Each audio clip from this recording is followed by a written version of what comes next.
Dalam sesi latihan di Stadion Sriwedari Solo, Jawa Tengah, Minggu siang, pelatih Sinteyong hanya membawa sejumlah pemain lapis kedua. Satu-satunya pemain inti hanya Alfeandra Dewangga yang baru pulang membela timnas senior di FIFA Matchday. Sinteyong mewanti-wanti anak asuhnya agar tidak lengah saat menghadapi Turkmenistan. Kemenangan besar saat melawan Taiwan harus segera dilupakan oleh Alkan Bagot dan kawan-kawan.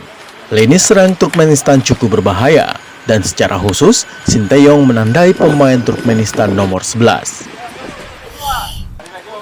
Menghadapi Turkmenistan, Indonesia memang hanya butuh hasil imbang. Dengan hasil ini, secara poin kedua tim sama-sama mengumpulkan 4 angka. Namun, Indonesia unggul dalam produktivitas gol. Untuk lebih meyakinkan, Garuda Muda tentu akan berupaya meraih poin maksimal di Stadion Manahan hari Selasa nanti.